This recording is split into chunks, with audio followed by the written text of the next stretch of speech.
horrible conclusion which had been gradually intruding itself upon my confused and reluctant mind was now an awful certainty. I was lost, completely, hopelessly lost in the vast labyrinth recess of the mammoth cave. Turn as I might, in no direction could my straining vision seize on any object capable of serving as a guidepost to set me on the outward path, that never more should I behold the blessed light of day, or scan the pleasant hills and dales of the beautiful world outside. My reason could no longer entertain the slightest unbelief. Hope had departed. Yet, indoctrinated as I was by a life of philosophical study, I derived no small measure of satisfaction from my unimpassioned demeanor. For although I had frequently read of the wild frenzies into which were thrown the victims of similar situations, I experienced none of these, but stood quiet as soon as I clearly realized the loss of my bearings. Nor did the thought that I had probably wandered beyond the utmost limits of an ordinary search cause me to abandon my composure even for a moment. If I must die, I reflected, then was this terrible yet majestic cavern as welcome a sepulchre as that which any churchyard might afford, a conception which carried with it more of a tranquility than of despair. Starving would prove my ultimate fate. Of this I was certain.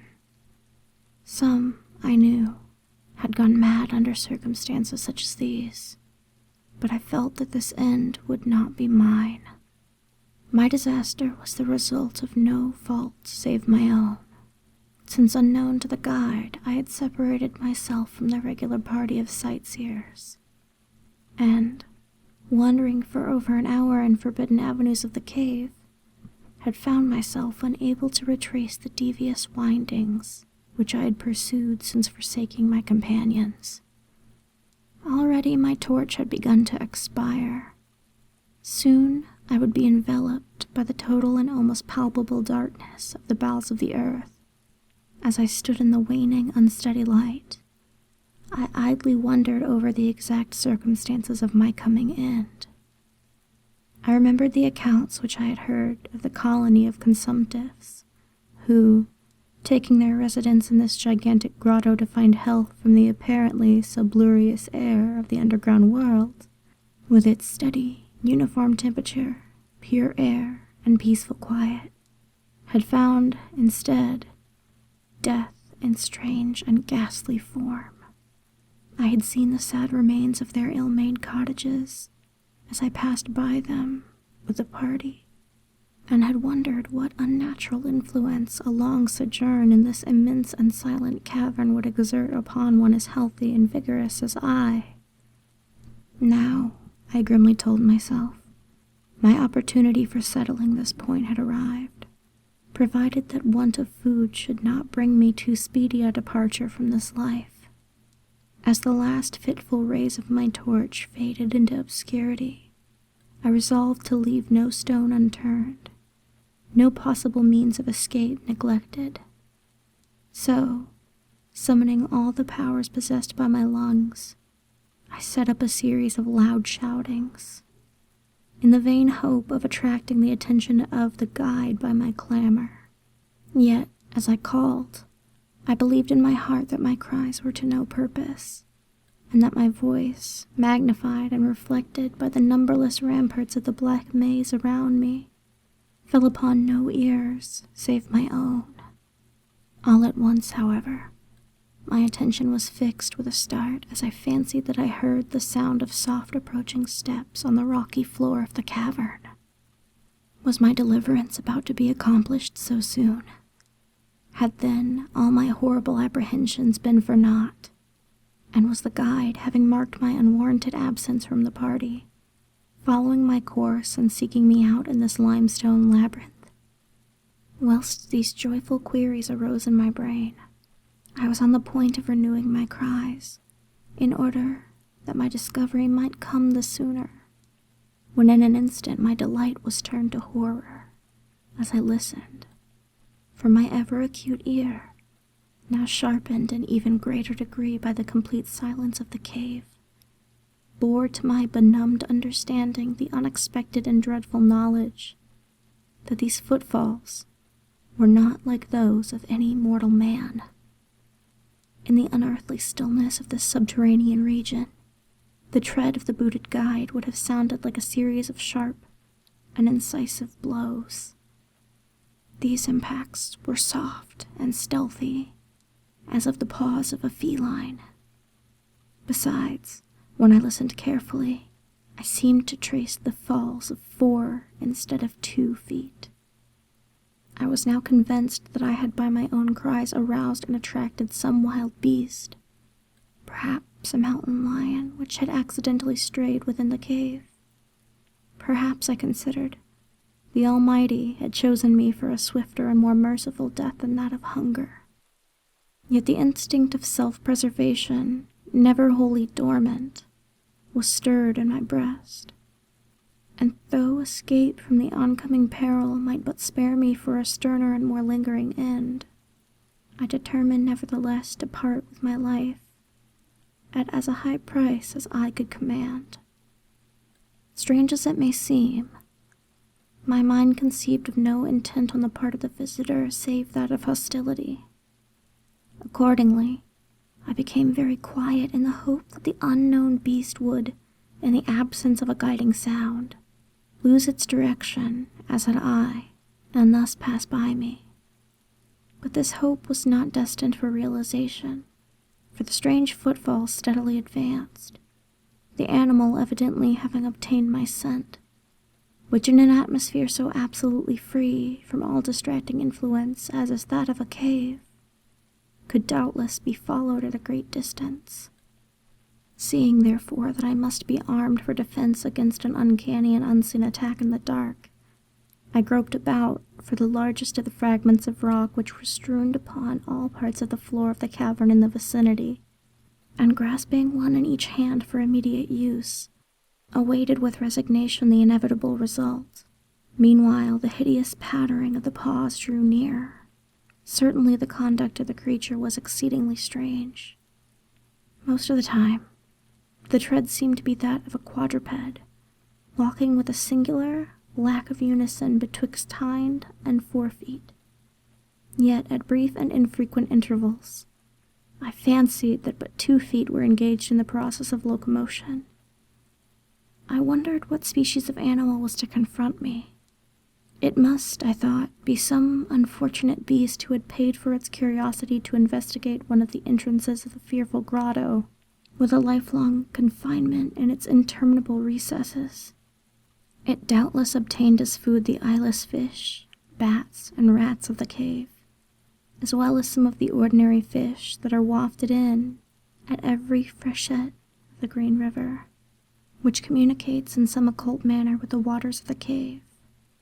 I occupied my terrible vigil with grotesque conjectures of what alteration cave life might have wrought in the physical structure of the beast, remembering the awful appearances ascribed by local tradition to the consumptives who have died after long residence in the cave. Then I remembered, with a start, that even should I succeed in felling my antagonist, I should never behold its form, as my torch had long since been extinct, and I was entirely unprovided with matches. The tension on my brain now became frightful. My disordered fancy conjured up hideous and fearsome shapes from the sinister darkness that surrounded me, and that actually seemed to press upon my body. Nearer, nearer the dreaded footfalls approached. It seemed that I must give a vent to a piercing scream, yet had I been sufficiently irresolute to attempt such a thing, my voice could scarce have responded. I was petrified, rooted to the spot. I doubted if my right arm would allow me to hurl its missile at the oncoming thing when the crucial moment should arrive. Now the steady pat, pat of the steps was close at hand, now very close. I could hear the labored breathing of the animal, and terror-struck as I was, I realized that it must have come from a considerable distance and was correspondingly fatigued. Suddenly, the spell was broken. My right hand, guided by my ever-trustworthy sense of hearing, threw with full force the sharp-angled bit of limestone which it had contained toward that point in the darkness from which emanated the breathing and pattering. And, wonderful to relate, it nearly reached its goal, for I heard the thing jump, landing at a distance away, where it seemed to take a pause. Having readjusted my aim, I discharged my second missile, this time most effectively, for with a flood of joy I listened as the creature fell in what sounded like a complete collapse, and evidently remained prone and unmoving. Almost overpowered by the great relief which rushed over me, I reeled back against the wall. The breathing continued in heavy, gasping inhalations and expirations, whence I realized that I had no more than wounded the creature, and now all desire to examine the thing ceased. At last, something allied to groundless, superstitious fear had entered my brain, and I did not approach the body, nor did I continue to cast stones at it in order to complete the extinction of its life. Instead, I ran at full speed in what was, as nearly as I could estimate in my frenzied condition, the direction from which I had come. Suddenly, I heard a sound, or rather, a regular succession of sounds. In another instant, they had resolved themselves into a series of sharp, metallic clicks. This time there was no doubt. It was the guide. And then I shouted, yelled, screamed, even shrieked with joy as I beheld in the vaulted arches above the faint and glimmering effulgence, which I knew to be the reflected light of an approaching torch. I ran to meet the flare, and before I could completely understand what had occurred, was lying upon the ground at the feet of the guide, embracing his boots and gibbering despite my boasted reserve, in a most meaningless and idiotic manner, pouring out my terrible story, and at the same time overwhelming my author with protestations of gratitude. At length, I awoke to something like my normal consciousness. The guide had noted my absence upon the arrival of the party at the entrance of the cave, and had, from his own intuitive sense of direction, proceeded to make a thorough canvass of by-passages just ahead of where he had last spoken to me, locating my whereabouts after a quest of about 4 hours. By the time he had related this to me, I, emboldened by his torch and his company, began to reflect upon the strange beast which I had wounded but a short distance back in the darkness, and suggested that we ascertain, by the flashlight's aid, what manner of creature was my victim. Accordingly, I retraced my steps, this time with a courage born of companionship, to the scene of my terrible experience. Soon, we descried a white object upon the floor, an object whiter than even gleaming limestone itself. Cautiously advancing, we gave vent to a simultaneous ejaculation of wonderment, for of all the unnatural monsters either of us had in our lifetimes beheld, this was in surpassing degree to the strangest. It appeared to be an anthropod ape of large proportions, escaped, perhaps, from some itinerant menagerie. Its hair was snow-white, a thing due, no doubt, to the bleaching action of a long existence within the inky confines of the cave. But it was also surprisingly thin, being indeed largely absent, save on the head, where it was of such length and abundance that it fell over the shoulders in a considerable profusion.